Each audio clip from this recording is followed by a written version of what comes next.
बिस्मिल्लाहिर्रहमानिर्रहीम। It is class 12th subject economics. आज का टॉपिक जो है that is demand curve, individual demand curve and market demand curve. तो सबसे पहले हम बात करेंगे डिमांड कर्व की। इससे पहले कि मैं डिमांड कर्व के बारे में बात करूं, आपको ये बताना ज़रूरी है कि कल जो हमने पढ़ा था demand schedule, individual demand schedule और मार्केट डिमांड शेड्यूल, ये उनकी जो है it is graphic representation of demand schedule, individual demand schedule and market demand schedule. तो जो कल हमने पढ़ा था उसी की ये रिप्रेजेंटेशन है, फिगर के जरिए, शक्ल के जरिए, ग्राफ के जरिए हम आपको समझाने की कोशिश करेंगे। गोया कि टॉपिक कल का ही है, लेकिन इसको आज हमने कर्व के जरिए, ग्राफ के जरिए समझाने की कोशिश करेंगे। कल हमने उस पर वो टेबल शेड्यूल के जरिए समझाया था, उसी को आज इसके जरिए समझाने की कोशिश करेंगे। तो पहले डिमांड कर्व की बात करें।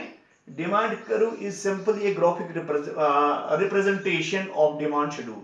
जो कल डिमांड शेड्यूल हमने किया था उसी की ग्राफिक रिप्रेजेंटेशन है, को ग्राफ के जरिए, फिगर के जरिए, शक्ल के जरिए हम आपको समझाने की कोशिश करेंगे। इसमें यही दिखाया जाता है कि quantity demanded of a commodity is related to its price. जो क्वांटिटी डिमांडेड है, एक कंज्यूमर जो डिमांड करता है क्वांटिटी की, एक कमोडिटी की जितना वो डिमांड करता है, it is related to its own price.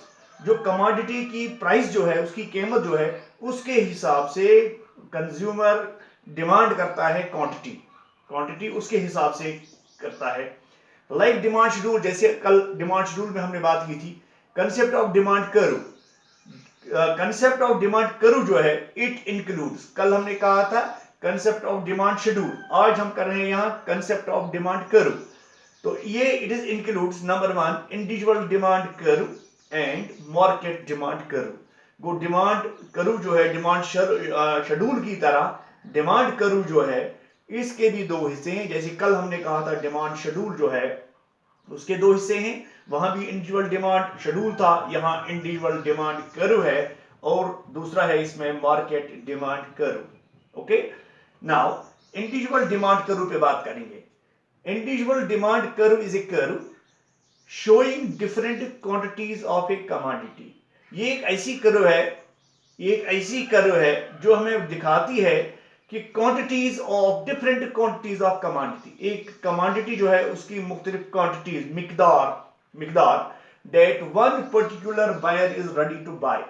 सिर्फ एक पर्टिकुलर, ओनली वन बायर जो है, एक कंज्यूमर जो है, जो तैयार है खरीदने के लिए एट डिफरेंट प्राइसेस, जो मुख्तलिफ कीमतें हैं ऑफ दैट कमोडिटी, उस कमोडिटी की डिफरेंट कीमतें जो हैं, मुख्तलिफ कीमतें हैं at a point of time, एक खास वक्त के दौरान, एक खास टाइम पे।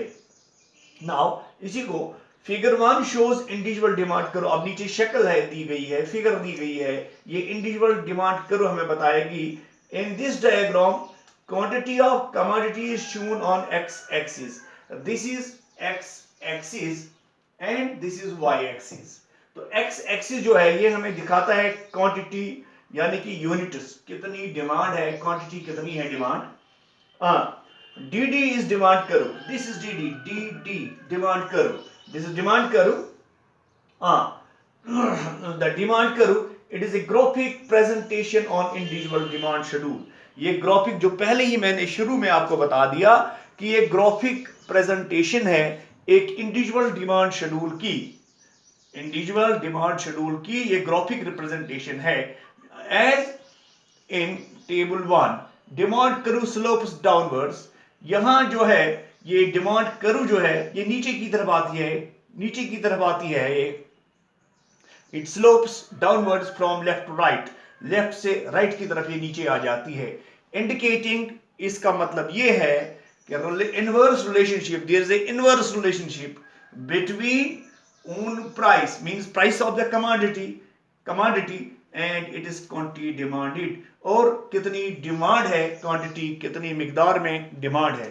तो कल जो हमने बता दिया शेड्यूल में, जब प्राइसेस ज्यादा हो जाते हैं तो डिमांड कम हो जाती है, जब प्राइसेस ऑफ द कमोडिटी कम हो जाती है तो डिमांड जो है, डिमांड उसमें इजाफा हो जाता है, दैट इंक्रीजेस। अब इस पे थोड़ी सी हम बात करेंगे। नंबर 1, डिमांड करू स्लोप्स डाउनवर्ड, जो अभी बात कर रहे थे, डिमांड करू slopes downwards, it shows inverse relationship between price and quantity demanded. ये इनवर्स रिलेशनशिप हमें बताती है क्वांटिटी डिमांडेड और प्राइस ऑफ दैट कमोडिटी के बीच में। वही इनवर्स मींस जब कीमत ज्यादा होगी तो ये क्या कहेंगे हम, डिमांड कम है, और जब प्राइस कम हो जाती है तो डिमांड बढ़ जाती है। It is known as inverse relationship. दूसरा, thus 4 units of commodity are demanded when price is 1। जब 1 रुपया कीमत था पर यूनिट का तो उस वक्त 4 यूनिट्स कमोडिटी जो थी वो डिमांड थी, they were demanded 4 commodities। जब प्राइस 1 रुपया पर यूनिट था, while जब 1 यूनिट इज जब क्या कहेंगे हम, जब 4 रुपया कीमत था पहले तो एक डिमांड थी, जब 1 रुपया कीमत आ गया, इसमें थोड़ी कमी आ गई कीमतों में, तो डिमांड जो है that is 4 units, that is 4 units. इस तरह से आपको क्लियर हुआ होगा जब कीमतें बढ़ जाती हैं तो डिमांड जो है, डिमांड कम हो जाती है, जब कीमत कम हो जाती है तो डिमांड इसमें बढ़ जाती है। तो दिस वाज व्हाट वी से individual demand curve. Now let us discuss market demand curve. It is market demand curve is the horizontal summation of the individual demand curve. It shows, this curve shows, means market demand curve shows as various quantities of a commodity को various quantity, बहुत कसम जो है, quantity जो है, तादाद जो है, मिकदार जो है एक कमोडिटी की, that all the buyers in the market are ready to buy। तमाम मार्केट जो है, मार्केट में जितने भी लोग हैं, जितने भी बायर हैं, they are ready to buy at different possible prices of the commodity on the point of time। तो वो मुख्तलिफ चीजें जो उनकी कीमत है, एक कमोडिटी की जो कितनी कीमत है एक खास वक्त पे, वो उसको खरीदना चाहते हैं। they are ready to buy, purchase or buy those commodities at possible prices at point of time। It is figure 2। this is figure 2, this is figure 2। Figure 2 shows market demand curve. ये हमें market demand curve बताती है। जब हम figure 2 की बात करते हैं, फिगर 2 का पहली फिगर ये है रोमन 1, रोमन 2, फिगर 2 का दूसरा पार्ट, फिगर 2 का तीसरा पार्ट। दीज आर 3 पार्ट्स, लेकिन ये पूरी 3 जो हैं it is known as figure 3। Figure 3 का पहला पार्ट है roman 1, it is roman 2 and it is roman 3। These are 3 parts of figure 1, figure 2 sorry. Figure 2 की जब हम बात करें तो फिगर 2 में A and B are 2 buyers. A और बी जो है वो 2 बायर हैं, जैसे कल हमने उसमें शेड्यूल में कहा था, डिमांड शेड्यूल में कहा था कि A and B they are 2 buyers, 2 buyers. Consider this is buyer 1 and this is buyer 2। Figure 2 1, this is 1 is A's demand curve, this is A's demand curve, this curve is known as A's demand curve। Figure 2 second means this demand curve, it is B's demand curve, this is B's demand curve, okay। Figure 2 3 means this one, this figure is the market demand curve, this is market demand curve। ये A की demand curve है, ये B की demand curve है और ये market demand curve है, okay। Now when price is ₹1 ice cream पर कप, जब एक आइसक्रीम का एक कप उसकी कीमत 1 रुपया है, ए जो है इसकी डिमांड जो है फॉर 4 कप्स, ये 1 रुपया में कहता है कि मुझे 4 कप दे दो। एक कप की जब कीमत है 1 रुपया तो ये 4 कप डिमांड करता है as per consumer 1 is concerned. Now जब कंज्यूमर बी की बात करें, दिस वन, इसकी बात करें, ये कहता है कि मुझे 1 रुपये में, मुझे 1 रुपये जब इसकी कीमत है एक कप की तो मुझे 5 कप्स चाहिए। He is demanding for 5 cups of ice cream, okay. It is consumer number 2। Now accordingly market demand is, it is 4 + 5 means consumer A जो है इसने 4 डिमांड किए थे कप्स, और कंज्यूमर बी जो है इसने 5 कप्स डिमांड किए थे। टोटल जो है that is 9 cups. This shows 9 cups. This go 4 and 5, it is 9, okay, 9 cups।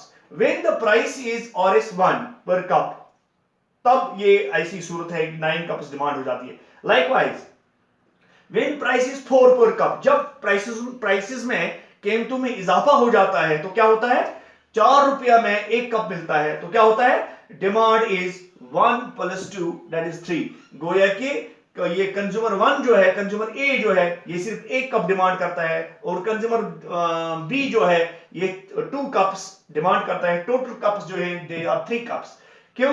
This is why there is an inverse relationship between the quantity demanded and the price of the commodity. Okay, now market demand curve also slopes downwards. ये market ये जो है this is DD, this is this curve, this slopes downwards showing inverse relationship जो भी मैं बात कर रहा था between own price of the commodity and it is quantity demanded।